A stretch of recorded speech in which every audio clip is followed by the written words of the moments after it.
말씀 보겠습니다. 창세기 12장입니다. 창세기 12장 1절부터 9절 말씀입니다. 창세기 12장 1절부터 9절 말씀입니다.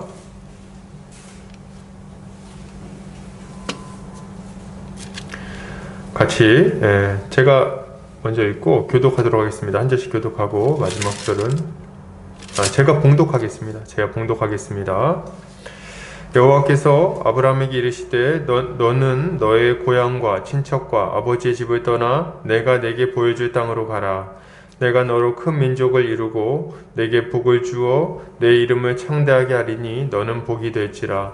너를 축복하는 자에게는 내가 복을 내리고 너를 저주하는 자에게는 내가 저주하리니 땅의 모든 족속이 너로 말미암아 복을 얻을 것이라 하신지라. 이에 아브라함이 여호와의 말씀을 따라갔고 롯도 그와 함께 갔으며 아브라함이 하란을 떠날 때 75세였더라. 아브라함이 그의 아내 사레와 조카 롯과 하란에서 모은 모든 소유와 얻은 사람들을 이끌고 가나안 땅으로 가려고 떠나서 마침내 가나안 땅에 들어갔더라. 아브라함이 그 땅을 지나 세겜 땅 모레 상수리 나무에 이르니 그때에 가나안 사람이 그 땅에 거주하였더라. 여호와께서 아브라함에게 나타나 이르시되 내가 이 땅을 내 자손에게 주리라 하신지라. 자기에게 나타나신 여호와께 그가 그곳에서 제단을 쌓고 거기서 베델 동쪽 산으로 옮겨 장막을 치니 서쪽은 베델이요 동쪽은 아이라. 그가 그곳에서 여호와께 제단을 쌓고 여호와의 이름을 부르더니 점점 남방으로 옮겨갔더라. 아멘. 창세기 12장 1절부터 9절까지 부름받고 순종하는 삶이라는 제목으로 말씀을 보도록 하겠습니다. 마가복음이 끝났습니다. 마가복음이 끝났고 드디어 창세기를 들어가게 되네요.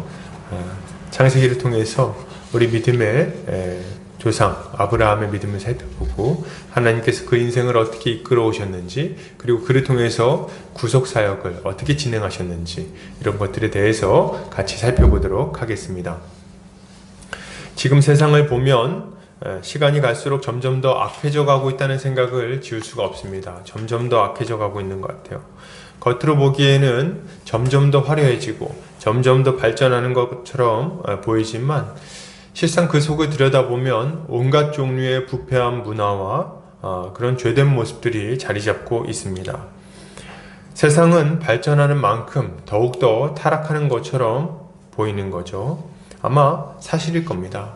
실제로 세상은 발전하는 만큼 또 더 뛰어나지는 만큼 더 많은 종류의 죄를 지을지도 모르겠어요.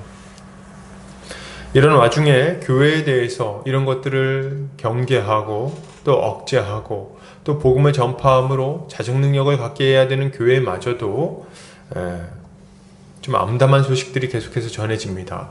교회는 점점 더 약해져 가고 있는 것 같아요. 성도들은 점점 더 교회를 떠나가고 있고 또 많은 사람들이 교회를 조롱의 대상으로 삼고 있습니다. 윤리적으로 빛나는 성품을 보여야 되는 교회가 어느 순간인가 좀 이중인격자들의 대표격으로 여겨지는 것 같아요. 그리고 심심찮게 들리는 얘기는 한국교회가 자정 능력을 잃어버렸다는 이야기입니다. 이런 소식들을 들을 때마다 참 낙심하지 않을 수가 없어요. 야, 이게 참 어떻게 되려고 하는가? 이게 괜찮겠는가? 더 이상 어떻게 해볼 수 없을 것 같다는 절망감도 문득문득 들긴 합니다. 그러나 여러분, 이러한 때에라도 우리는 낙심하지 않아야 되겠어요. 포기하지 않아야 되겠습니다. 왜요? 시대가 이렇게 어려울지라도 우리 하나님은 여전히 살아계시기 때문에 그렇습니다. 우리 하나님 여전히 살아계시고 여전히 역사하시고 여전히 우리를 붙들고 계시는 거예요. 자신의 택한 자들을 불러 하나님 나라의 백성으로 삼으시고 영원토록 복을 누리게 하기 위해서 우리 주님은 지금도 아주 열심히 일하고 계십니다. 우리 주님의 열심은 반드시 이 일들을 이루실 거예요. 이사야서 9장 7절에 이렇게 말합니다. 그 정사와 평강의 더함이 무궁하며 또 다윗의 왕좌와 그의 나라에 군림하여 그 나라를 굳게 세우고 지금 이후로 영원히 정의와 공의로 그것을 보존하실 것이라. 만군의 여호와의 열심히 이를 이루시리라. 우리 주님은 아담의 타락 이후에 바로 하나님께서 하나님 나라를 직접 회복시키겠다는 약속을 주십니다. 그리고 그 약속은 한 번도 퇴보한 적이 없어요. 우리 주님은 신실하게 그 약속을 밀어붙이셨고 지키셨고 그리고 자신의 독생자 예수 그리스도를 이 땅에 보내심으로 완전히 성취하셨습니다. 그리고 우리 주님 다시 오실 때 우리 주님의 약속은 완성될 거예요. 그러므로 우리는 낙심할 필요가 없어요. 지금 세상은 퇴보하고 망해가는 것처럼 보이지만 결코 망하지 않습니다. 우리 주님이 붙들고 있는 이상, 우리 주님이 역사하고 있는 이상 주의 백성들은 절대로 지지 않는 거예요. 그런 의미에서 오늘 본문은 참 의미가 있습니다. 왜냐하면 오늘 본문도 지금처럼 어두운 시대에 주어진 말씀이기 때문에 그렇습니다. 참 어두운 시대였어요. 본문의 배경을 살펴보면 노아의 홍수 이후의 이야기입니다. 노아 홍수 이후의 이야기예요. 홍수로 세상이 멸망한 이후에 노아의 후손들이 다시금 땅에 번성하기 시작합니다. 많아졌어요. 그래서 이제 좀 잘해볼 수 있을 것 같은 그런 상황이었죠. 한번 심판도 당했겠다. 나쁜 놈들 싹 쓸어버리고 이제 정말 의인 8명만 남겨서 이제 다시 시작하는 거 아닙니까? 그러니까 뭔가 좀 될 것 같았어요. 여러 족속들이 태어나고 기술도 점점 더 발전하게 됩니다. 많이 발전했어요. 그래서 진흙을 구워가지고 벽돌을 만들고 역청을 발라서 이렇게 그 시멘트 같이 이렇게 견고하게 할 수 있는 기술이 발전되는 걸 보면은 이들이 점점 더 탁월한 모습들을 갖추게 되는 것들을 보게 됩니다. 국가를 이루고 그들이 단합된 힘으로 짐승들과 싸우고 그리고 터전을 개척하고 먹고 살 문제를 해결하고 그리고 문화를 융성하게 하는 일들이 일어나고 있었던 거예요. 이들은 계속해서 발전하고 있었는데 이렇게 번성하게 된 사람들은 신할평지에 모입니다. 신할평지에 11장에 보면 나오죠. 신할평지. 그리고 그곳에서 자신들만의 나라를 세우고자 시도합니다. 11장에 뭐라고 말합니까? 이렇게 말해요. 11장 3절 서로 말하되 자 벽돌을 만들어 견고히 굽자 하고 이에 벽돌로 돌을 대신하여 역청으로 진흙을 대신하고 또 말하되 자 성읍과 탑을 건설하여 그 탑 꼭대기를 하늘에 닿게 하여 우리 이름을 내고 온 지면에 흩어짐을 면하자 하였더니 이들은 자신들의 발전된 기술, 발전된 능력으로 그 탁월한 능력으로 자신들만의 나라를 세우기를 계획한 거죠. 그 유명한 바벨탑 사건입니다. 이 사건을 보면 이제 정말 세상에는 아무 소망도 없어진 것처럼 느껴져요. 왜요? 왜 아무 소망도 없어진 것처럼 느껴지죠? 이유가 뭐냐면 이겁니다. 온 세상을 하나님께서 홍수로 심판하시고 의인 8명을 남겨서 그들을 통해서 새롭게 다시 한번 해보고자 하시는데 다시 번성하게 된 사람들이 한 일이 뭐냐 했더니 하나님을 거역하는 일이었기 때문에 그렇습니다. 그래서 정말 악인들을 다 없애고 의인들만 남겨서 다시 해보면 될 것 같았는데 그렇지 않은 거죠. 우리 생각하고 다른 거예요. 이거는 멋모르는 몇몇 사람들의 이야기가 아닙니다. 당대 최고의 지성들과 실력자들, 권세자들이 다 모여서 한마음으로 바벨탑을 건설하고 있는 거예요. 그러니까 이때 당시에 유명한 사람들, 능력 있는 사람들, 좀 권세 있는 사람들은 다 신할 평야로 모였다고 보시면 됩니다. 그런 의미에서 보면 아브라함은 좀 능력 있는 사람은 아니었던 것 같아요. 원래 이렇게 세계에서 좀 이렇게 이름을 날리려면 어디로 가야 됩니까? 세계의 중심지인 미국으로 가든지 뭐 해야 되는 거 아니에요? 그죠? 우리나라에서 이름을 날리려면 어디로 가야 돼요? 어디 보성, 벌교 뭐 이런 데 가야 됩니까? 아니죠? 우리나라에서 이름 날리려면 요새는 좀 뭐 인터넷이 다 돼서 그러나 우리나라에서도 이름을 날리려면 서울로 와야 되는 거예요. 서울로. 그죠? 마찬가지로 이때 당시도 이름을 날리려면 이 신할평지로 모여야 되는 거죠. 이 신할평지에서 자신들의 힘을 자랑해야 되는 건데 그걸 볼 때 여기 모인 사람들은 아주 탁월한 사람들이었다는 거죠. 근데 이렇게 탁월한 사람들, 뛰어난 사람들이 모여서 한 일이 뭐냐 했더니 바로 바벨탑을 쌓는 거였습니다. 하나님을 대적하는 일에 자신들의 힘과 능력을 다 사용했다는 거예요. 하나님의 크신 은혜에도 불구하고 지금 세상은 다시금 죄악으로 기울어져 가고 있는 것을 보게 되는 겁니다. 이런 걸 보면요, 정말 소망 없다 이런 생각이 문득 드는 거예요. 그러나 이런 상황에서도 하나님은 포기하지 않으십니다. 하나님 포기하지 않으세요. 에이 더러운 놈들 너는 틀렸어 이렇게 하고 번개를 내려서 다 쓸어버리지 않으신다는 거예요. 우리 하나님은 먼저 이들이 무슨 일을 하는가 와서 보십니다. 그리고 그들이 악한 일을 계속해서 하지 못하도록, 악한 계획이 이루어지지 못하도록 막으세요. 그들의 언어를 혼잡하게 하심으로 이들을 흩어지게 만드시는 겁니다. 창세기 11장 6절에서 7절입니다. 여호와께서 이르시되 이 무리가 한 족속이요 언어도 하나이므로 이같이 시작하였으니 이후로는 그 하고자 하는 일을 막을 수 없으리로다. 자, 우리가 내려가서 거기서 그들의 언어를 혼잡하게 하여 그들이 서로 알아듣지 못하게 하자 하시고. 그러니까 지금 우리 주님이 하시는 일이 뭡니까? 이들의 언어를 흩어서 하나 되지 못하게 하시는 일을 지금 여기서 하시는 거예요. 우리가 왜 영어 공부를 해야 되죠? 우리가 왜 독일어를 공부하고 왜 중국어, 일본어를 공부해야 됩니까? 저희 아내가 이제 일본어 교사인데 왜 이런 직업이 생겨나야 됩니까? 이유가 뭐냐면 이 바벨탑을 쌓았기 때문에 그렇습니다. 우리 힘들게 한 나쁜 사람들, 뭐 이런 생각이 들죠. 근데 하나님께서 이렇게 언어를 흩으신 것은 우리가 생각하는 것처럼 저주는 아닙니다. 여러분, 우리는 언어를 흩은 거에 대해서 이렇게 생각하죠. 우리 이제 언어 공부하느라고 힘들다고 저주를 내리셨구나, 뭐 이렇게 생각하는데, 실제로는 하나님의 크신 긍휼이 이 언어를 흩으심에 나타나고 있는 거예요. 왜? 어떤 면에서요? 이들이 언어가 하나일 때 했던 일을 생각해 보면 이해가 됩니다. 언어가 하나일 때 어떤 일이 일어났죠? 한 마음으로 죄짓기를 계획합니다. 어떤 사람이 악한 생각을 하고 악한 계획을 하면요, 그게 순식간에 사람들한테 퍼져나가는 거예요. 그리고 그들이 한 마음이 돼갖고 같이 그 악한 일을 막 해나가는 겁니다. 이걸 막을 수가 없는 거예요. 언어가 하나니까. 그래서 하나님은 어떻게 하시는 겁니까? 언어를 다 흩어가지고 이들이 쉽사리 죄가 전파되지 못하도록 하고 또 한 마음으로 죄를 짓지 못하도록 억제하시는 거예요. 이것이 지금 바벨탑의 죄인들에게 우리 주님이 베푸시는 은혜인 겁니다. 그리고 하나님은 이렇게 한편으로는 죄가 순식간에 관영하지 못하도록 억제하시고, 그리고 다른 한편으로는 한 사람 아브라함을 불러 구원의 계획을 준비하시는 거예요.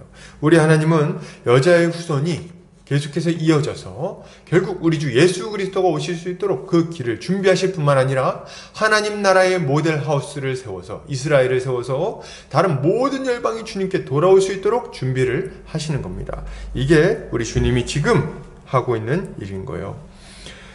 우리 주님이 부르신 한 사람 누굽니까? 바로 아브라함이죠. 이 아브라함을 하나님은 갈대아 우르에서 불러내십니다. 이 아브라함의 이야기를 통해서 우리는 세상을 향한 하나님의 열심과 열정, 그리고 우리를 향한 사랑과 은혜를 볼 수 있어요. 오늘 본문을 통해서 하나님께서 우리에게 베푸신 은혜는 무엇인지, 우리에게 요구되는 것은 무엇인지, 그리고 우리의 사명은 무엇인지 함께 살펴보도록 하겠습니다. 자, 오늘 본문에 아브라함을 하나님께서 부르시죠. 이 아브라함, 하나님의 부름받아서 이제 구원 역사를 진행시킬 아브라함, 구약 역사는 사실 이 아브라함이 가장 중요하다고 봐도 과언이 아닐 정도로 중요한 인물입니다. 아브라함, 모세, 다윗, 이 세 명의 인물이 거의 구약 역사의 뼈대를 이루고 있다고 보시면 돼요. 근데 그 첫 번째 주자가 누굽니까? 아브라함이죠. 그러니까 참 중요한 인물이에요. 근데 이렇게 중요한 인물 아브라함은 누군가? 아브라함은 누굴까요? 아브라함 누굽니까? 어떻게 알고 있어요? 아브라함의 그 별명이 뭡니까? 믿음의 조상 아브라함, 이렇게 딱 나오죠. 그래서 아브라함 믿음의 조상이다. 이게 우리가 다 알고 있는 얘기예요. 위대한 믿음의 영웅.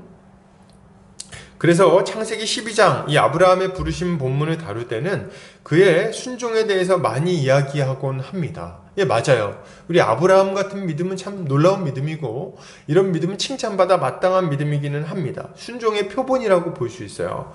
그렇지만 그에 앞서서, 이 아브라함의 믿음을 말하기에 앞서서 여러분 우리가 먼저 주목해야 되는 게 있습니다. 그게 뭘까요?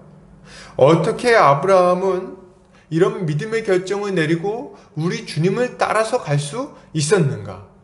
이것을 우리가 먼저 생각해야 되는 거죠. 사실 아브라함을 생각해 볼 때 아브라함은 하나님의 부름을 받을 만한 인물은 사실 아닙니다. 그렇게 경건하고 좀 이렇게 괜찮은 인물은 아니었어요. 이 사람이 열심히 했기 때문에 하나님이 부른 것도 아니었습니다. 이 사람은 태생부터 유명한 가문이 아니었고 그냥 셋 계열, 셈 계열의 그냥 한 사람이었을 뿐이에요. 그리고 이렇게 경건하지도 않았습니다. 가문도 그렇게 대단하지 않았고 장자도 아니었던 것 같아요. 제가 이렇게 말하는 이유가 있을까요? 예, 맞아요. 있어요. 예, 여호수아에 보면 일단 그 아브라함의 집안은 우상 숭배하는 집안이었어요. 웃기죠? 하나님의 부름을 받았으니까 대대손손 예수님을 믿었을 것 같은데 아니에요. 우상 숭배하는 집안이었어요. 예, 여호수아 24장 2절이에요. 여호수아가 모든 백성에게 이르되 이스라엘의 하나님 여호와께서 이같이 말씀하시기를 옛적에 너희의 조상들 곧 아브라함의 아버지 나홀의 아버지 데라가 강 저쪽에 거주하여 다른 신들을 섬겼으나 이렇게 얘기를 하고 있어요. 그러니까 아브라함은 우상 숭배하는 아버지 밑에서 같이 우상을 숭배하던 우상 숭배자라고 보시면 정확한 겁니다. 그러니까 아브라함이 열심히 하나님을 믿어갖고 하나님 부르신 게 아니라는 거예요. 그는 하나님의 심판을 받기에 마땅한 자였는데 아무 조건 없이 그를 불러서 자신의 백성 삼겠다고 약속을 주시는 거죠. 근데 말이죠, 뭐 이런 얘기를 하면 또 이런 생각합니다. 아브라함이 좀 부족한 사람이었던 건 맞지만 그래도 목사님, 아브라함이 하나님한테 순종해갖고 복 받은 거 아닙니까? 뭐 맞는 말이에요. 순종해서 복을 받았죠. 믿음으로 복을 받았어요. 근데 여러분, 이 순종도 잘 살펴보면은 그렇게 시원시원하게 잘 순종한 건 아닙니다. 우리가 생각할 때 아브라함 하면 뭐 이랬을 것 같잖아요. 12장 볼 때 너는 내 본토 친척 아비 집을 떠나 내가 내게 보여줄 땅으로 가라. 이렇게 했을 때 아멘! 주님 제가 가겠습니다. 주님 제게 명령하시면, 주님 말씀하시면 제가 나아가리다. 주님 말씀하시면 제가 멈춰서리다. 뭐 이렇게 하고 이제 나아갔을 거라고 생각하기 쉽습니다. 근데요, 사실 아브라함은 그렇진 않았어요. 아브라함은 우리 주님 말씀하셨는데도 쉽사리 순종 안 하고 굉장히 머뭇거렸다는 것을 사도행전에서 좀 알려주고 있습니다. 사도행전 7장 2절에서 4절 한번 볼까요? 스데반이 이르되 여러분 부영들이여 들으소서. 우리 조상 아브라함이 하란에 있기 전 메소포타미아에 있을 때에 영광의 하나님이 그에게 보여 이르시되 내 고향과 친척을 떠나 내가 내게 보일 땅으로 가라 하시니 아브라함이 갈대아 사람의 땅을 떠나 하란에 거하다가 그의 아버지가 죽음에 하나님이 그를 거기서 너희 지금 사는 이 땅으로 옮기셨느니라. 이렇게 말하고 있어요. 그러니까 맨 처음에 아브라함이 11장에 보면 데라가 아브라함과 조카 롯을 데리고 아브라함의 아내 사레까지 해가지고 같이 갈대아 우르에서 떠나 하란으로 가는 내용이 등장을 합니다. 근데 이 창세기 11장을 보면 데라가 이걸 주도해서 한 것처럼 보여요. 근데 사도행전에 보면 이걸 뭐라고 설명하고 있는 거예요? 데라가 자신의 삶의 터전을 떠나서 이 하란까지 옮기게 된 이유가 뭐라는 거예요? 아브라함이 하나님의 계시를 받았기 때문에 그렇다고 설명을 하고 있는 겁니다. 근데 문제는 뭐냐면 아브라함에게 하나님이 명령하신 땅은 하란이에요, 아니에요? 아니죠. 하란이 아닙니다. 하나님은 내가 너한테 보여줄 땅까지 가라고 말씀하신 거예요. 그런데 가다가 하란에서 멈춰버린 거예요. 그리고 거기서 머무르는데 언제까지 머물러요? 자기 아버지 데라가 죽을 때까지 거기 머무르는 거예요. 가다가 이 하란이라는 곳이 좀 약간 어중간한 곳이에요. 거기는 아직 이 갈대아 우르의 그 영향력이 끝나지 않은 곳입니다.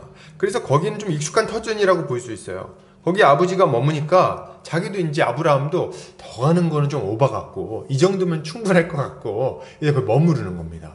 거기 머물러서 거기 장사하면서 돈 버는 거예요. 우상 만들어 팔았다는 얘기가 있죠. 그 장사하면서 여전히 거기서 그냥 그렇게 머물러서 머뭇머뭇하고 그냥 그렇게 살고 있는 거죠. 우리 주님이 가라고 했는데 안 떠나. 그러다가 언제 떠납니까? 아버지가 죽으니까 그제서야 마지못해. 12장을 보면 하나님께서 다시 한번 말씀하시는 것을 알 수 있어요. 너는 너의 고향과 친척과 아버지의 집을 떠나 내가 내게 보여줄 땅으로 가라. 그러니까 아브라함이 거기서 안 떠나고 멈춰 있으니까 하나님 다시 한번 또 메시지를 주신 거예요. 떠나라. 머물러 있지 말고 떠나라. 내가 너에게 보여줄 땅으로 가라. 그러니까 그제서야 비로소 아브라함이 떠나게 되는 거죠. 그때 나이가 몇 살이라고요? 70. 25세. 그때까지 버티다가 어쩔 수 없이 떠나고 있는 거죠. 여러분, 아브라함의 순종은 이런 면에서 볼 때 자신의 아주 적극적인 순종이라고 보기보다는 하나님의 강권적인 역사하심을 통해서 나타난 결과라고 보는 게 어떤 면에서 더 정확할 것 같습니다. 적절할 것 같습니다. 우리도 여러분 근데 이렇게 보면 아브라함의 모습을 보면서 아유 아브라함 실망인데? 뭐 이렇게 생각할 수 있는데 실제로 우리 모습을 보면 좀 이해가 되지 않습니까? 우리 어때요? 우리도 똑같아요. 우리도 그렇게 능력이 출중한 자들, 하나님께 열심히 있던 자들이 아니죠. 하나님이 주목해서 볼만한 그런 가치 있는 자들이 아닙니다. 우리가 뭐 언제부터 예수님 믿었습니까? 날 때부터 예수님 믿고 그리고 막 열심히 했습니까? 기도를 많이 해가지고 하나님이 우리를 만나주셨나요? 아니요. 우리는 도리어 우상을 숭배하고 점치고 무당 만나고 그리고 온갖 종류의 미신에 사로잡혀서 자기 잘난 맛에 살던 자들 아니냐는 거예요. 그 세상적으로 봐도 그렇게 뭐 인정받을 만한 가문도 아니고 세상적으로 봐도 큰 부자 아니고 그렇게 뛰어나지 못한 그런 인생들. 그게 우리였죠. 두려움 많고 걱정도 많고 그런 주제에 교만하고 자존심도 센 그게 우리입니다. 집안을 봐도 자랑할 게 없고 말이죠. 세상을 바꾸거나 우리 주님이 쓰시기에 그렇게 좋은 인물이나 가문이 아니라는 거예요. 뭐 저도 그래요. 제가 최근에 이제 뭐 얘기 듣고 우리 안씨 집안 뭐 이렇게 하면서 안씨 가문 뭐 이렇게 하는데 뭐 광주안 씨 몇 대 손 막 이렇게 할 때 지금 생각해보면 뭐 이렇게 대단한가 이런 생각이 좀 들어요. 잘 몰라지죠. 광주안 씨 몇 명 없는 것 같고. 도리어 우리의 삶은 이렇게 보잘것없고 하나님 보시기에 이렇게 쓸만한 존재들이 아닌 것처럼 보여요. 그런데 하나님이 이런 우리를 은혜로 불러주신 거죠. 여러분 할렐루야. 하나님이 은혜로 우리를 불러주신 거예요. 이런 하나님의 선택과 은혜가 우리를 구원하는 겁니다. 여기에 우리의 열심이나 노력은 전혀 기여하지 못했어요. 우린 값없이 은혜로 부름받은 겁니다. 이 중에 혹시 내가 열심히 해갖고 주님이 부른 사람이 있습니까? 열심히 교회 다녔더니 하나님 불렀더라 이런 사람이 있어요? 아니요. 하나님이 어느 날 갑자기 이상하게 교회 가고 싶은 마음을 주기도 하시고 어느 날 갑자기 이끌어가지고 뭐 신기한 일을 경험하기도 하시고 어떤 사람으로부터 말씀을 듣기도 하시고 그 말씀을 들으면서 마음이 무너지게 하기도 하시고 이런 일 저런 일을 겪으면서 낮아지기도 하시고 높이기도 하시고 이런 여러 과정들을 통해서 예수를 믿게 된 것 아니냐는 거예요. 결국 하나님의 은혜로 값없이 부름받은 거죠. 에베소에서 바울은 이런 우리의 모습을 이렇게 설명합니다. 에베소 1장 4절 5절이에요. 곧 창세전에 그리스도 안에서 우리를 택하사 우리로 사랑 안에서 그 앞에 거룩하고 흠이 없이 하시려고 그 기쁘신 뜻대로 우리를 예정하사 예수 그리스도로 말미암아 자기의 아들들이 되게 하셨으니. 아멘. 우리 주님이 우리를 언제 계획하셨다고 말합니까? 예, 우리가 태어나기 전에, 창세 전에, 우리 부모님도 없을 때에, 심지어는 이 세상마저도 창조되기 전에 우리 주님이 먼저 우리를 보시고 계획하셨다고 설명하고 있어요. 우리가 어떠한 선행이나 어떠한 열심도 보이기 전에 우리 주님은 먼저 우리를 하시고 계획하시고 우리를 부르겠다고 작정하신 거예요. 이게 우리 주님의 은혜입니다. 좀 놀랍지 않습니까? 그런데 이런 큰 은혜를 받았는데도 불구하고 우리 신앙생활을 보면 참 답답하기 그지없죠. 아브라함 욕할 게 없어요. 우리 어때요? 하나님의 부름을 받아 하나님의 자녀가 되어 교회에 출석하게 되고 또 복음을 듣고 믿게 되었음에도 불구하고 인생을 딱 던지지를 못합니다. 어떻게 이 중에 어떤 분, 이런 분들이 있습니까? 이제 예수 믿었으니까 이전 삶을 싹 버리고 아싸리하게 한번 빡! 제대로 한번 신앙생활을 해보겠다. 이런 분들이 계십니까? 여러분 없어요, 별로. 대부분 보면요. 처음에는 예수 잘 믿겠다고 했다가 제가 예수님 잘 믿을게요. 이렇게 했다가 좀 어려움 생기면 또 어떻게 해요? 또 금방 또 물러갔다가 난 교회는 체질이 아닌가 보다. 좀 물러갔다가 또 좀 이렇게 마음이 좀 바뀌면 좀 와가지고 또 이렇게 열심히 좀 하려고 했다가 또 그러다가 또 이제 좀 바쁜 일이 생기면 또 좀 물러갔다가 또 가겠다고 했다가 세상 걱정되면 또 물러갔다가 이렇게 왔다 갔다 오라고 하는데 제대로 안 가고 적당히 머물러 있는 우리 모습, 이게 우리의 모습 아니냐는 거예요. 근데 기가 막힌 것은 여러분, 이런 우리의 부족함에도 불구하고 하나님이 우리를 포기하지 않으신다는 거예요. 여러분, 이걸 기억하시기 바랍니다. 아브라함이 하란에 머물러 있을 때 하나님이 포기하지 않으시고 다시금 그를 찾아와 불러주신 것처럼 하나님이 우리 인생에 계속해서 찾아오셔서 우리를 불러주십니다. 이끌어주십니다. 다시금 열심을 내라고 격려해 주시는 거예요. 그리고 내가 너에게 명할 그 약속의 땅에 들어가기까지 계속해서 그 길로 나아가라고 격려해 주시는 겁니다. 이게 우리 주님의 은혜고, 이 은혜가 아니면 우리는 결코 우리 하나님 앞에 나아갈 수 없는 거죠. 우리는 이 하나님의 은혜를 힘입어서 지금 이 자리에 앉아 있는 거예요. 할렐루야. 이걸 믿는 자들마다 우리 주님의 은혜를 감사하고 또 우리 주님께 찬양과 예배를 올려드려야 하는 거죠. 자, 그렇다면 이렇게 은혜로 우리를 부르신 주님은 우리에게 무엇을 약속하실까요? 뭘 약속하실까요? 하나님은 자신의 백성들에게 예수 그리스도를 통해 주어질 하나님 나라의 복에 동참할 수 있게 해주시겠다고 약속하십니다. 하나님은 아브라함을 불러서 약속하시죠. 오늘 12장 1절부터 3절까지의 말씀입니다. 제가 읽어보겠습니다. 여호와께서 아브라함에게 이르시되 너는 너의 고향과 친척과 아버지의 집을 떠나 내가 내게 보여줄 땅으로 가라. 내가 너로 큰 민족을 이루고 내게 복을 주어 내 이름을 창대하게 하리니 너는 복이 될지라. 너를 축복하는 자에게는 내가 복을 내리고 너를 저주하는 자에게는 내가 저주하리니 땅의 모든 족속이 너로 말미암아 복을 얻을 것이라 하신지라. 아멘. 하나님은 아브라함을 불러서 약속을 주시는데요. 이 약속의 내용은 뭘까요? 첫 번째로는 땅을 주겠다는 약속이에요. 내가 너에게 명령할 땅, 내가 너에게 보여줄 땅으로 가라. 내가 그 땅을 너와 네 자손에게 주겠다. 이렇게 약속을 하시는 겁니다. 첫 번째는 땅을 주시겠다 그래요. 그리고 또 뭘 주시겠다 그래요? 아브라함에게 2절에 보면 너로 큰 민족을 이루겠다. 이렇게 약속을 주십니다. 그러니까 백성이 많아지게 해주시겠다는 얘기를 하는 거예요. 자기 자손들이 많아지겠다. 그리고 세 번째로 뭡니까? 복을 주어 내 이름을 창대하게 하겠다. 이렇게 약속을 하십니다. 복을 주겠다 이렇게 얘기해요. 그리고 이 아브라함에게 약속하신 이 복은 후에 보면 하나님이 아브라함의 하나님이 되고 아브라함은 하나님의 백성이 되는 것을 의미합니다. 그래서 하나님이 친히 왕이 되어 아브라함과 그 자손들 그들을 다스려 그 가나안 땅에서 약속의 땅에서 복을 누리며 하시겠다고 지금 여기서 약속해 주시는 거예요. 왕과 백성과 영토 이 세 가지를 주시겠다고 아브라함에게 주시겠다고 약속을 하는 겁니다.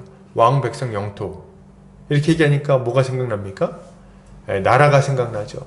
지금 우리 주님은 지금 뭘 약속하는 거냐면 하나님 나라를 세우겠다고 약속하시는 겁니다. 하나님 나라를 세우고 그리고 너를 그 나라의 백성으로 삼아 그 나라의 모든 복을 누리게 하겠다고 약속을 주시는 겁니다. 이게 우리 주님이 아브라함에게 약속하신 거예요. 여기서 아브라함에게 주신 약속은 1차적으로 솔로몬 때 성취가 됩니다. 여기서 이제 약속을 주시고 바로 성취는 안 돼요. 아브라함 때는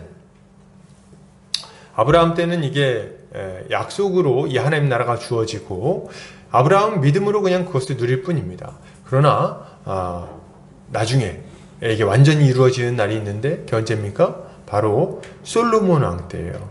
솔로몬 왕 때 하나님이 약속하신 이 하나님 나라가 온전한 모습으로 온전한 형태로 드러나는 것을 보게 됩니다. 그때를 표현한 중요한 문장이 하나 있는데요. 열왕기상 4장 25절입니다. 그래서 이 하나님 나라가 완성되었을 때 그 하나님 나라가 얼마나 평안하고 복되었는지를 설명하고 있어요. 제가 한번 읽어보겠습니다. 솔로몬의 사는 동안에 유다와 이스라엘이 단에서부터 브엘세바에 이르기까지 각기 포도나무 아래와 무화과나무 아래서 안연히 살았더라. 이렇게 얘기를 하고 있어요. 이거는 지금 이제 이 솔로몬 시대의 전쟁이 없고 그리고 외적의 침입이 없을 뿐만 아니라 내적으로는 아주 재판이 공정하게 이루어지고 율법이 잘 성취되는 율법을 지키는 그 백성들이 되고 하나님의 통치 가운데 그들이 아주 부강하게 아주 풍성하게 아주 평안하게 복되게 살아가는 것을 보여주는 말이에요. 그래서 이때 당시에 그 표현들을 보면 그 국가가 굉장히 부자가 됩니다. 그래서 은이 길가의 돌처럼 많아진다 이렇게 얘기를 해요. 그래서 이때는 은을 선물로 주면 사람들이 싫어하는 거예요. 은반지 주고 이러면 너는 왜 이런 걸 주냐 이렇게 하는, 굉장히 싫은 거죠. 그 정도로 부자가 되는 거예요. 그 많으면 쳐주지도 않는 거예요. 그리고 이제 정치적으로는 세계 열방들과 관계를 맺어서 온 열방이 솔로몬의 지혜를 듣기 위해서 막 몰려옵니다. 군사적으로도 아주 강력했고요. 그리고 경제적으로도 아주 부유했죠. 그 영광스러움은 이후로 이스라엘 사람들이 두고두고 사모할 만큼, 사모하면서 떠올릴 만큼 아주 대단한 거였어요. 그런데 이렇게 부강했던 이 하나님 나라, 솔로몬 치하에서 이루어졌던 이 하나님 나라는 오래가지는 못합니다. 얼마 못 가요. 왜요? 솔로몬이 자기 아내들의 말을 듣고 이방 신들을 섬기기 때문에 그렇습니다. 우상을 숭배해요. 그래가지고 솔로몬 때 하나님께서 몇 번이나 말씀하셨는데도 불순종하니까 이제 그 나라를 찢어서 여로보암에게 10지파를 주겠다고 말씀을 하십니다. 그리고 나서 이제 이스라엘이 쇠퇴기를 걷는 거예요. 솔로몬 당시에 이 평강은요 다시 찾아오지 않아요. 그리고 사람들은 계속해서 전쟁과 기근 그리고 여러 가지 다툼과 고통 가운데 빠지게 되죠. 그리고 그 끝에는 아수르와 바벨론에게 침공당해서 결국 멸망당하고 많은 일이 벌어지게 되는 거죠. 여러분 이렇게 좀 역사를 보면요 이런 생각이 듭니다. 그러면 아브라함한테 주신 약속은 뭐가 되는 거야? 아브라함한테 분명히 약속의 땅을 주고 이곳에서 아주 부강하게 아주 행복하게 살 거라고 말씀하셨는데 그럼 그거 다 허망한 얘기가 돼버렸네? 실패했네? 뭐 이렇게 생각할지 모르겠어요. 그러나 그렇지 않습니다. 하나님의 약속은 절대로 실패하지 않으세요. 하나님의 부르심과 택하심과 부르심은 후회하심이 없습니다. 눈에 보이는 이스라엘은 망해도 괜찮아요. 왜요? 그것은 그림자에 불과하기 때문에 그렇습니다. 그것은 모델하우스에 불과해요. 모형이에요. 도리어 망해야 됩니다. 왜요? 이게 망해야지, 그림자에 불과한 이 나라가 망해야지 진정한 하나님 나라를 소망하게 되기 때문에 그렇습니다. 그러면 하나님께서 아브라함과 아브라함의 자손에게 하나님 나라를 유업으로 주시겠다고 약속하신 것은 어떻게 성취되게 될까요? 아브라함에게 주시겠다고 약속한 이 하나님 나라는 어떻게 성취되게 됩니까?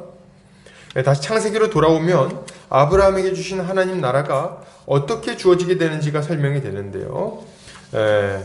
창세기 22장에 보면 하나님 나라는 아브라함의 씨에게 유업으로 주어진다고 설명되고 있는 걸 우리가 보게 됩니다. 창세기 22장 17절 18절입니다.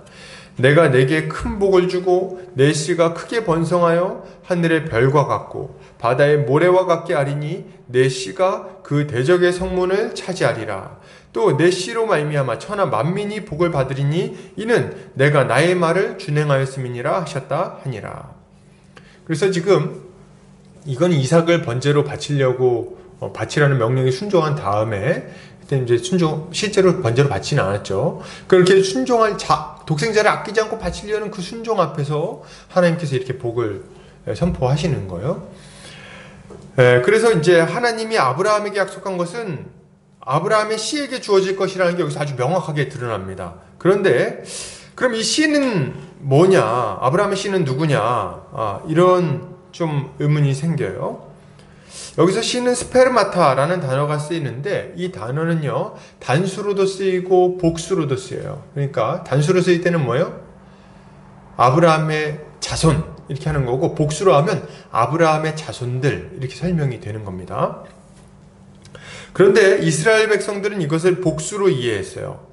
아브라함의 씨들 이렇게 이해를 했다는 거예요. 그래서 자신들이 하나님 나라를 유업으로 받는 당사자들이라고 생각을 했습니다.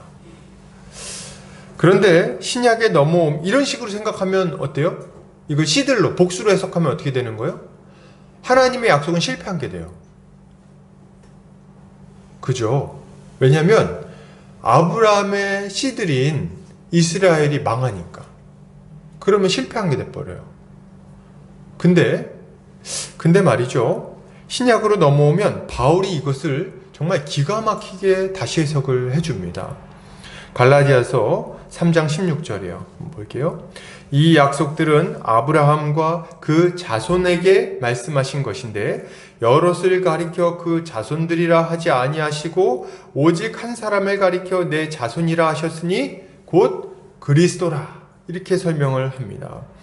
바울은 이 씨라는 단어, 스페르마타라는 단어가 복수가 아니라 단수라고 말합니다. 단수라고 설명해요. 쉽게 얘기하면 하나님 나라를 유업으로 받는 것은 이스라엘의 여러 사람들이 아니라 오직 한 사람 예수 그리스도라고 설명하고 있는 거예요. 하나님이 아브라함에게 주시겠다고 약속하신 하나님 나라는 결국 예수 그리스도 한 분에게 상속될 것이다. 그리고 그러면 우리는 뭡니까? 우리는 뭡니까 할 때 뭐라고 말씀하시는 거예요? 우리는 한 분 예수 그리스도와 연합하여 그분 안에서 이 모든 하나님 나라의 유업을 함께 받는 것에 불과하다. 이렇게 이야기를 하는 거죠.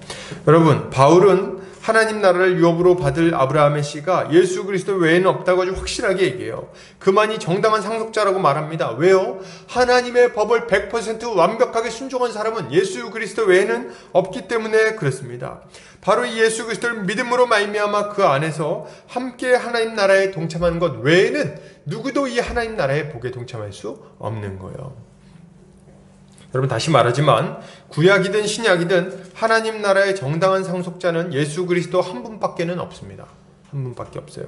그리고 모든 인류는 바로 이 예수를 믿음으로 그 안에 들어가 이 나라 백성이 되는 거예요. 로마서에서는 아브라함의 믿음과 같은 믿음을 우리가 가지고 있기 때문에 이 하나님 나라의 복을 상속받는다고 분명하게 얘기를 하고 있습니다. 로마 4장에서. 예, 맞아요. 아브라함이 지금 하나님께 약속받은 이 하나님 나라, 은혜로 부름받아서 은혜로 동참하게 된 그 하나님 나라의 복은 누구에게 주어집니까? 누구에게 주어져요?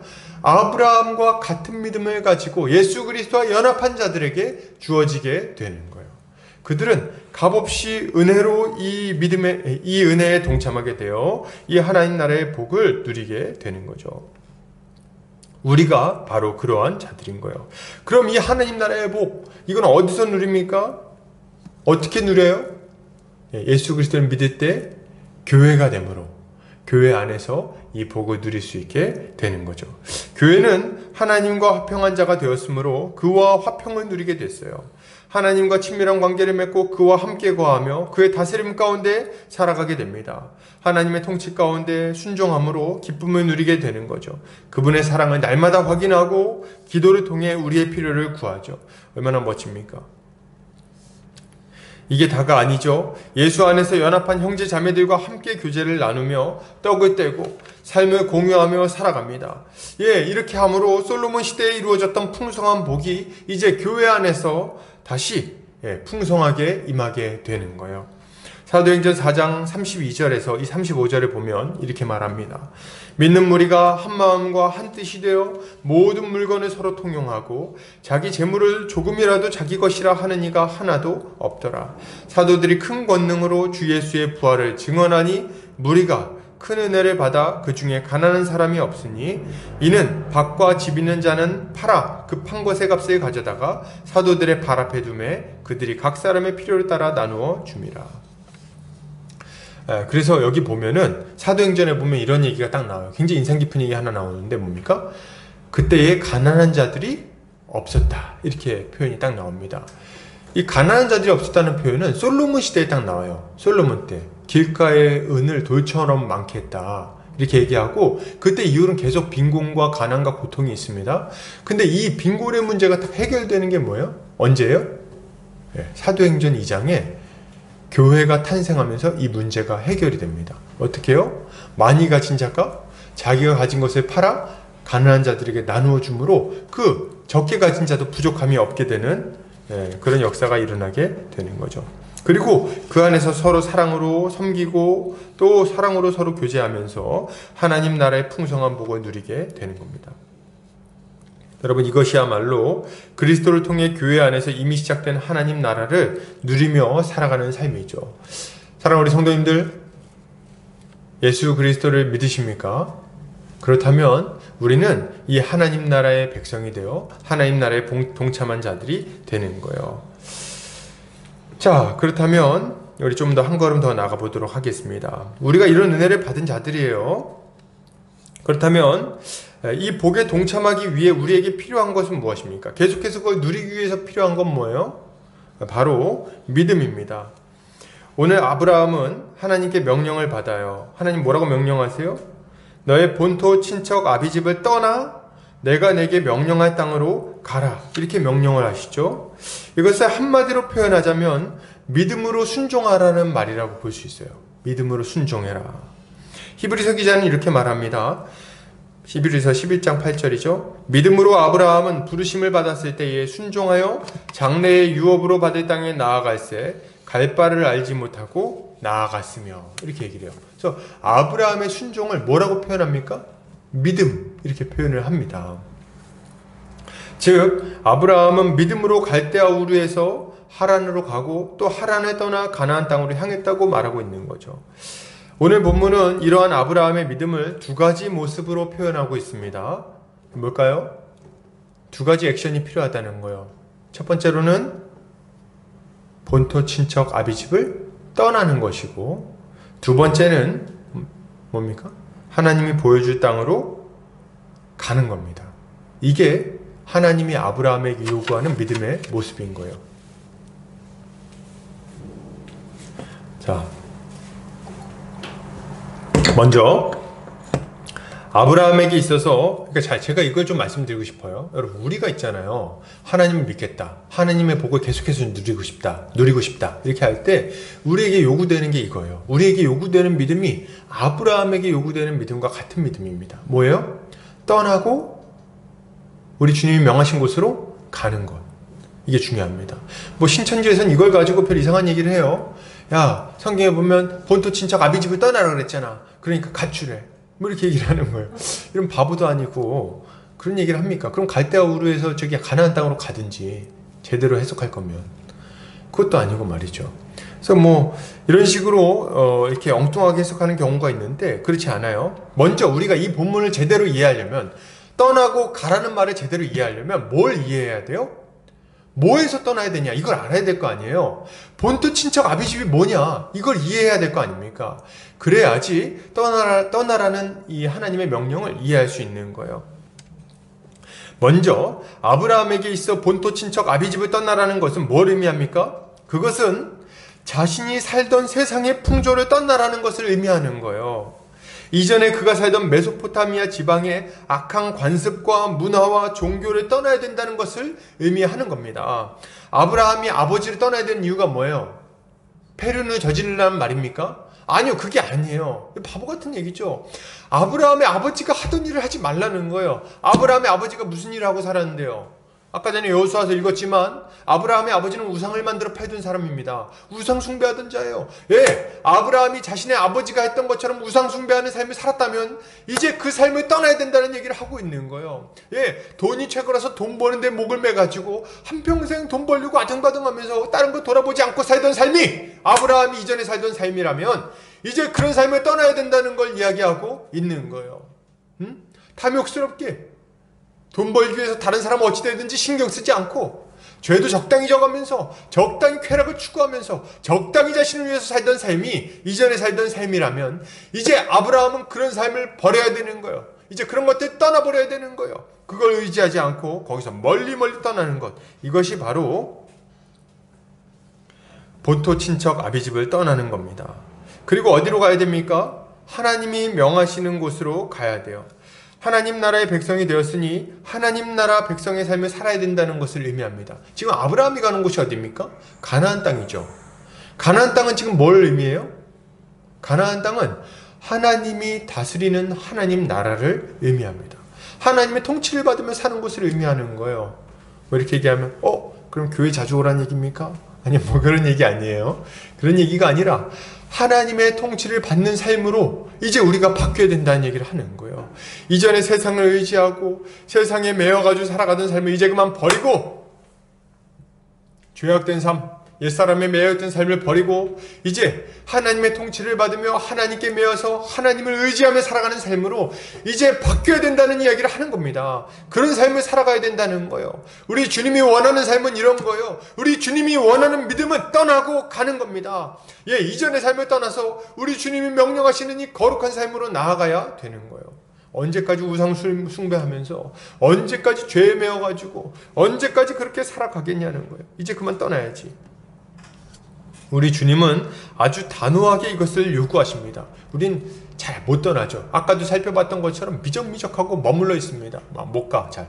머물러 갖고 순종 못하고 이거 포기하면 내 인생 망할 것 같아가지고 이거 포기하면 정말 어디로 가야 될지도 모르겠고 이제까지 이거 가지고 기뻐하고 누리고 행복해하며 살았는데 이전까지는 그죠? 도박이라 그러면 도박하고 술이라 그러면 술 마시고 그거 아니면 인생에 낙이 없었는데 이제 그걸 버리라 그러니까 그걸 버릴 수가 있습니까? 안 되는 거예요. 그래서 적당한 선에서 머물러 있기를 원하는 거죠. 그런데 우리 하나님은 하란에서 다시 가나안 땅으로 떠나라고 명령하십니다. 거기 머물러 있지 말라고 명령하시는 거예요. 이 세상 풍조로부터 마귀의 통치로부터 육신의 정욕으로부터 떠나라고 명령하십니다. 세상의 악한 문화와 가르침에서 떠나야 되는 거예요. 자기를 왕 삼아서 자기 자신을 위해서 우상이나 숭배하던 그런 인생을 이제 그만 떠나라는 거예요. 언제까지 머뭇머뭇 하란에 머물러 있을 거냐는 거죠. 그런 삶을 경멸하고 이제 끊어내야 됩니다. 거기서 떠나기를 결단해야 돼요. 여러분 다시 말하지만 결단해야 됩니다. 여러분 결단하셔야 돼요. 우리의 의지가 필요합니다. 여러분 자꾸 이런 얘기 하지 마세요. 언젠가 하나님이 바꿔주시겠지. 나도 언젠가 좀 마음이 바뀔 날이 있겠지. 아니요. 그런 얘기 그만하고 우리 주님이 명령하실 때 마음을 새롭게 하라는 거예요. 의지를 다지라는 거예요. 결단하라는 거예요. 우리 주님은 결단하라고 명령하십니다. 떠나라고 말씀하시잖아요. 우리에게는 결단과 순종이 요구됩니다. 의지를 동원해서 육신의 정욕과 안목의 정욕과 이생의 자랑을 따라 살아가던 삶을 버려야 되겠어요. 골로새서에서는 이렇게 강조하고 있습니다. 골로새서 3장 5절에서 8절입니다. 그러므로 땅에 있는 지체를 죽이라. 곧 음란과 부정과 사욕과 악한 정욕과 탐심이니 탐심은 우상 숭배니라. 이것들로 말미암아 하나님의 진노가 임하느니라. 너희도 전에 그 가운데서 살 때에는 그 가운데에서 행하였으나 이제는 너희가 이 모든 것을 벗어 버리라. 곧 분함과 노여움과 악의와 비방과 너희 입에 부끄러운 말이라. 여러분 이런 것 좀 벗어버리라는 거예요. 우리 주님 명령하시잖아요. 야 이제 그런 거 좀 그만해라. 이런 것들 때문에 하나님의 진노가 너희에게 임했던 것을 너희가 모르냐? 이렇게 말씀하시는 거예요. 그래 너희가 우상 숭배하던 삶을 살았던 건 내가 안다. 너희가 그렇게 살았기 때문에 너희가 심판받을 수밖에 없었던 것도 너희가 알 거다. 그러나 내가 그런 것들 개의치 않고 너희를 주권적으로 택하여 불러주지 않았냐. 이제 내가 너희를 불러 내 자녀로 삼아 내가 너희에게 하나님 나라의 복을 줄 것인데 언제까지 이전의 삶에 머물러 있을 거냐 이렇게 말씀하고 계시는 거예요. 이제 머무르지 말고 떠나라 이거예요. 의지를 동원하라 이거예요. 우상 숭배하는 삶이 이렇게 완악하게 반응하는 삶이 여기 말하는 것처럼 분함과 노여움과 악의와 비방 이런 거 하면서 사는 삶이 하나님의 심판에 촉구한다는 걸 아는데 어떻게 거기 머물러 있을 수 있습니까? 여러분 이제 거기 머물러 있으시면 안 되겠어요. 이제 그만하세요. 그런 것들. 언제까지 악의를 가지고 살 겁니까? 애기 말고 악의. 언제까지 분노하실 거예요? 언제까지 원통함을 풀지 않고 언제까지 원망하고 언제까지 불평불만하고 말이죠. 언제까지 비방할 겁니까? 다른 사람 뒷담화 언제까지 할 거예요? 언제까지? 예수 믿었는데 우리 안에 예수 그리스도가 살아계신데 하나님이 우리를 다스리고 계시다면서 언제까지 그렇게 살 거예요? 언제까지 세상 쾌락에 사로잡혀 살아갑니까? 우리 주님이 영원한 생명 주실 건데 거기 가서 하세요. 거기 가서 마약이요? 그 나라 가면 이제 영원한 나라에 들어가면 충분히 하실 수 있을 거예요. 좋은 걸로. 제 말이 좀 이상한가요 이거? 근데 어쨌든 여기서 하지 말고 술도 말이죠. 그 나라 갈 때까지 우리 주님도 안 마시겠다 그러시잖아요. 그러니까 이제 그만 마시고 적당히 이제 멈추세요.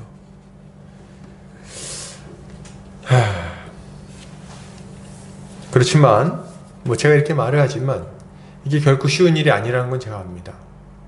쉬운 일이겠어요? 아브라함이 하란을 떠날 때 나이가 75세였어요. 이건 뭘 말합니까? 75세. 저희 아버지 연세가 이제 76 되시는데 70이 넘어서 뭔가를 바꾸는 게 쉽겠습니까? 여러분? 이게 쉽겠어요? 이게 안 돼요. 안 됩니다. 70년 동안 자기가 살던 삶의 패턴이 있는 거예요. 삶의 방식이 있는 거예요. 저도 나이가 이제 40 좀 됐는데 지금 제가 제 삶에 어떤 걸 바꾸려고 하면 잘 안 바뀝니다. 말투도 안 바뀌고요. 그리고 이렇게 뭔가에 대해서 좋아하고 하는 어떤 식성 이런 것도 안 바뀝니다. 이제 와서 뭘 바꾸는 게 굉장히 어려운 거예요. 어렸을 때부터 이렇게 길들여져 왔기 때문에. 그런 의미에서 지금 살 뺀 거는 기적이에요. 근데 어쨌든 쓸데없는 얘기를 했습니다. 죄송합니다. 뭘 바꾸기 어렵다는 거예요. 못 바꾼다. 그렇게 아주 인이 박여 있다는 거예요. 인이 박여 있다. 70년, 75년. 그리고 우리도 그렇죠. 인 박여 있는 것들이 있어요. 잘 안 바뀌는 삶의 패턴이 있습니다. 어렵다는 걸 제가 알아요.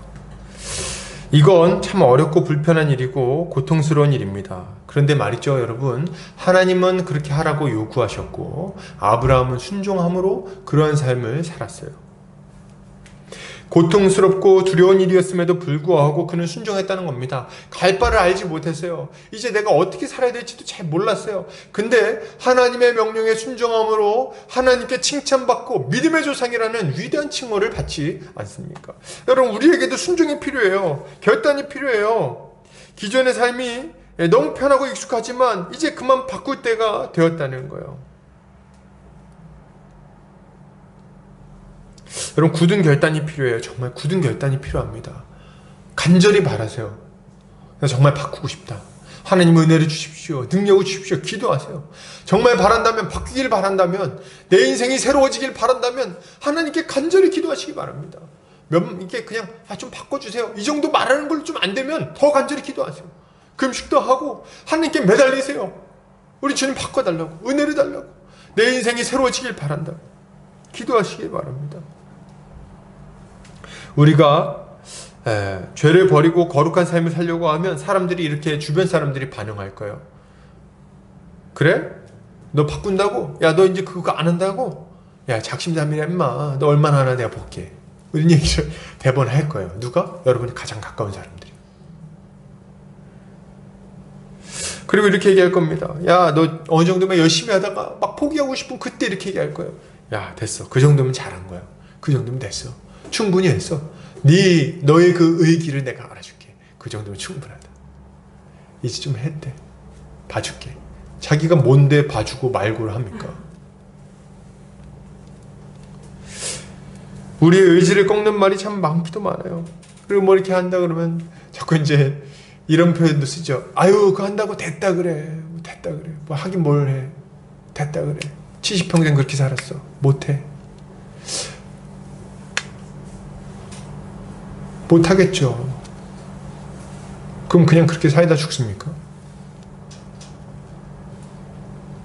우리는 왜 이렇게 이런 말들에 쉽게 귀 기울이고 안 된다고 생각합니까? 왜 이렇게 쉽게 믿음을 포기하고 쉽게 이전의 삶으로 막 돌아갑니까? 이왕에 발걸음을 뗐으면 하란이 아니라 가나안 땅으로 가야지. 왜 하란에서 다시 갈대아우르로 돌아갑니까? 왜 다시 우상 숭배하는 그 이전의 삶으로 돌아갑니까? 왜 이전에 그 추악하고 그 죄 많은 삶으로 돌아갑니까? 하나님께서 우리를 바꾸어서 정말 빛나는 인생으로 바꿔주기를 바라시는데, 우리를 사용해서 하나님의 위대한 일들을 이루고자 하시는데 왜 다시 예전의 삶으로 돌아갑니까? 죄의 중력이 강력한 건 저도 압니다. 그게 잘 안 바뀌죠. 근데 그거 그냥 그렇게 맹놓고 그렇게 당합니까? 왜? 잘 안 되면 기도라도 하시죠. 금식이라도 하시죠. 하나님께 매달려서 좀 이거 어떻게 된 거냐고 좀 하소연이라도 좀 하시죠. 어떻게 그렇게 쉽게 포기하고 물러갑니까? 하나님이 베푸신 은혜를 여러분 생각하시기 바랍니다. 하나님이 우리에게 베푸실 그 은혜를 바라보시기 바랍니다. 그걸 간절히 사모해야 돼요. 그렇게 할 때 우리가 비로소 그때 우리가 이 죄성을 벗어버리고 우리 주님이 명령하시는 그 거룩한 나라로, 그 거룩의 땅으로 걸어갈 수 있을 겁니다. 여러분, 우리가 살아야 되는 삶은 분명해요. 하나님이 명령하시는 거룩한 삶입니다. 거룩한 삶은 뭐예요? 하나님을 사랑하고 이웃을 사랑하는 삶입니다. 이 중 크고 첫째 되는 계명은 하나님 사랑의 삶이죠. 우리는 온 마음과 힘을 다해서 하나님을 사랑해야 돼요. 그리고 우리 주님 명령대로 이웃을 사랑하는 삶을 살아야겠죠. 이게 우리가 살아가는 삶입니다. 유혹도 많고 시험거리도 많지만 이런 삶을 살아야 돼요. 여러분, 쉽지 않죠? 좋아요. 쉽지 않아요. 그래서 우리에게 뭐가 필요합니까? 그래서 뭐가 필요해요?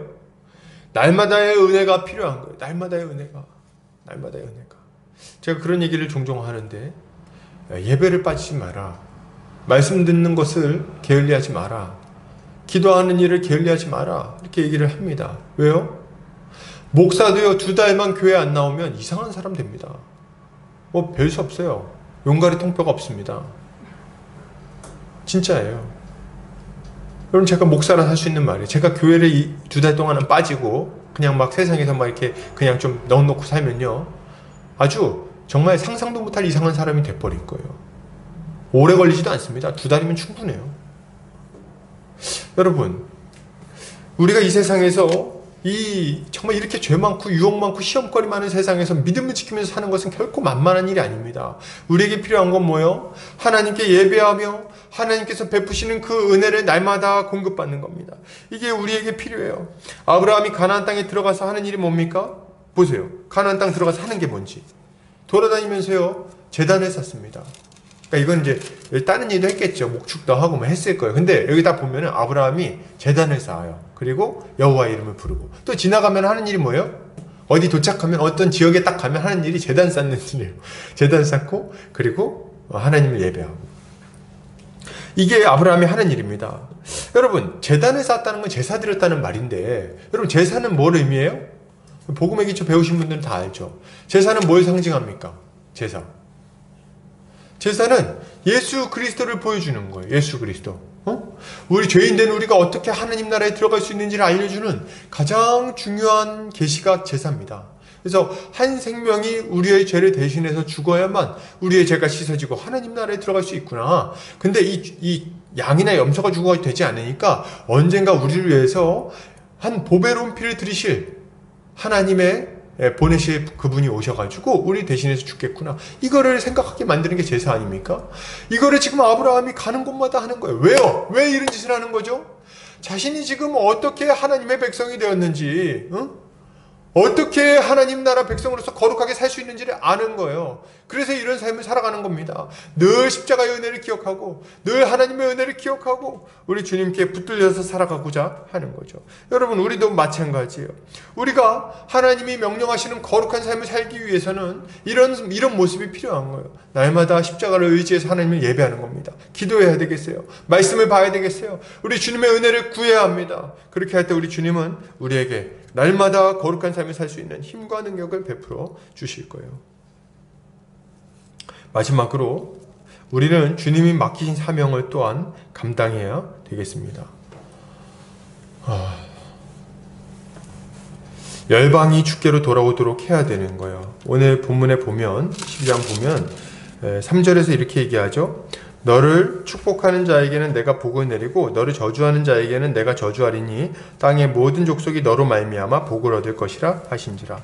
그러니까 이 아브라함을 부르신 것은 아브라함만 사랑해갖고, 야, 내가 널 사랑하니까 너만 특별히 구원해 줄게, 뭐 이런 건 아니라는 걸 여러분 좀 아셔야 돼요. 이스라엘만 선택받은 민족이라서 이스라엘만 잘되게 하려고 이렇게 하는 게 아닙니다. 출애굽기도 보면 이스라엘 부르신 목적을 19장에서 아주 분명하게 얘기합니다. 뭐예요? 너는 내 소유, 세굴라, 너는 내 소유가 될 것이고, 그리고 제사장 나라가 될 것이며 거룩한 무리가 될 것이다. 이렇게 딱 얘기를 하잖아요. 이건 뭐예요? 제사장 나라가 될 것이다. 이 이스라엘 민족을 통해서 이 주변에 있는 모든 백성들이 하나님 나라가 무엇인지를 보고 깨닫고 하나님께로 돌아오기를 우리 주님이 바라고 계시다는 거예요. 그래서 여러분, 우리가 하나님 나라의 복을 교회 안에서 누리게 하시는 이유는 너무나도 분명합니다. 일단 우리가 하는 백성이니까 그렇고요. 또 하나의 이유는 뭐냐면 우리의 그 행복하게 정말 복되게 살아가는 모습을 보고 주변에 있는 사람들이 주님께로 돌아오기를 바라시는 거예요. 너무나도 분명합니다. 너무나도 분명해요. 그리고 이 아브라함이 제사를 드리고 아브라함을 통해서 여자의 후손 예수 그리스도가 오신 것처럼 이 교회 안에는 예수 그리스도의 그 십자가 복음이 있습니다. 그걸 우리가 가지고 있어요. 그럼 우리가 해야 되는 일은 뭡니까? 이 복음을 증거하는 일을 해야 되는 거예요. 그래서 우리가 해야 되는 일은 첫 번째로는 교회로서 아주 행복하게 복되게 살아가는 것. 이거 우리가 해야 돼요. 그렇게 하면요, 우리 주변에 있는 사람들이 우리를 보고 주님께 나오게 됩니다. 지금 전도가 안 된다는 얘기를 많이 하죠, 여러분. 전도가 안 돼요. 이제 지금 뭐 노방전도 하면 안 돼요. 관계전도 해도 사람들이 싫어해요. 막 이렇게 얘기하죠. 근데 저는 이제 뭐 여러 시대적 상황 뭐 이런 것도 있겠지만 제일 큰 이유는 교회가 무너졌기 때문이라고 봐요. 교회가 무너졌기 때문이다. 교회를 가는데 행복하지 않아 보이는 거예요. 교회가 별로 좋아 보이지 않아요. 그러니까 교회를 가고 싶지 않은 거죠. 너무 당연한 얘기 아닙니까? 너무 당연한 얘기예요. 맨날 와가지고 이렇게 보면은 내가 근심 걱정이 이래서 너 왜 이렇게 근심 걱정이 많아? 나 교회에서 이번에 누가 이번에 해가지고 아유 죽겠어 아주. 누가 이렇게 하면 누가 교회를 가고 싶겠어? 아유 우리 김 집사님 못돼 처먹어갖고 이렇게 하면 누가 교회를 가고 싶습니까? 누가 교회를 가고 싶겠어요? 맨날 가면은 수건수건 글쎄 제가 그랬대. 그랬어? 난 몰랐지. 뭐 이런 교회를 가고 싶으세요? 저 같아도 가기 싫어요. 근데 교회가 이런 게 너무나도 만연해 있죠. 교회 가면요 자기 아쉬운 얘기 하지 말라는 얘기가 있어요. 제 비밀 얘기하지 말라고, 기도 제목으로도. 그래서 피상적인 정도에서 멈추고 말씀 잘 듣고 오고 이 정도만 하라고 얘기를 조언을 해주는 경우가 있습니다. 왜요? 비밀 얘기하면요 순식간에 다음날이면 온 교회 성도들이 다 알아. 자기 아픈 얘기를. 이게 무슨 정상입니까? 이게 무슨 정상적인 교회의 모습이냐는 거예요. 이런데 누가 오길 바랍니까? 이 세상에 아픔 많고 고통 많은 사람들이 교회에 어떻게 와요? 오면 다 비웃을 텐데. 여러분, 교회가 교회답지 못하면 절대로 전도는 되지 않습니다. 될 수가 없어요. 그러나 반대로 교회가 교회다운 모습을 가지면요, 우리가 교회 안에 참된 복을 누리면 사람들은 교회에 오게 되어 있어요. 제가 아는 한 자매가 이런 얘기를 한 적이 있어요. 본인이 이제 교회를 안 다닐 때 열심히 세상에서 재밌게 잘 살았다는 거예요. 근데 마음이 참 공허하고 힘들었다는 거예요. 근데 교회에 오게 된 계기가 뭐냐니까, 자기 언니를 보는데 언니가 분명히 자기가 객관적으로 보면 좀 자기보다 이렇게 재밌게 살지도 않고 뭐 부유하지도 않고 좀 부족한 거예요. 근데 행복해 보이더라는 거예요. 행복해 보여요. 딱 보니까. 그래서 왜 저렇게 행복해 보이나 하고 이렇게 보니까 뭐예요? 교회를 다니고 있었다는 거예요. 그러니까 언니가 남편과 아이들과 함께 교회를 다니는 모습을 보고, 그걸 보고 나도 저렇게 좀 안정되게 행복하게 살고 싶다. 그래서 교회를 나와봤다는 겁니다. 나왔다가 이제 교회를 다니게 된 거예요. 여러분, 참 굉장히 의미심장한 고백 아닙니까? 여러분, 우리가 이런 모습을 가져야 돼요. 교회 안에서 좀 행복했으면 좋겠어요. 그런 면에서 저는 행복했으면 좋겠다. 행복하신가요? 아직 부족하죠. 코로나 때문에 밥을 못 먹어서 행복 지수가 좀 떨어졌어. 원래 여기서 밥을 잘 먹고 해야지 행복한데 좀 아쉬워요. 어쨌든 간에 앞으로 더 우리가 행복한 교회가 됐으면 좋겠어요. 또 하나는 복음을 잘 전해야 되겠습니다. 복음을. 우리가 가지고 있는 십자가 복음을 전해야 되겠어요. 하나님에 대한 믿음을 전해야 합니다. 아브라함을 통해서 예수 그리스도가 오시고 그분을 통해서 온 세상 사람들이 복을 얻게 된 것을 우리가 전해야 되는 거예요. 이렇게 할 때 우리는 우리 주님이 주신 복이 되는 사명을 감당하게 될 것입니다. 결론을 드립니다. 여러분, 신자는 주님이 우리에게 베풀어 주신 은혜에 감사해야 되겠어요. 우리가 아무 일도 하기 전에 우리 주님이 주권적인 선택으로 우리를 구원해 주셨음을 기억하시기 바랍니다. 그리고 예수 그리스도 안에서 우리에게 주어진 이 복을 풍성하게 누리시기 바랍니다. 하나님께서 그 하나님 나라의 복을 교회를 통해 우리에게 주셨어요. 마음껏 누리고 마음껏 기뻐하고 행복하게 사시기 바랍니다. 그리고 우리 주님이 주신 명령대로 이전의 삶을 떠나 거룩한 삶으로, 옛사람의 모습을 떠나 새사람의 모습으로 살아가시길 바랍니다. 그렇게 할 때 우린 자연스레 사명도 감당하고 우리 주님의 기쁨이 되는 충성스러운 일꾼들로 세워지게 될 것입니다. 이번 한 주간 이렇게 살아가 승리하는 성도님들 되시기를 주의 이름으로 축복합니다. 기도하겠습니다.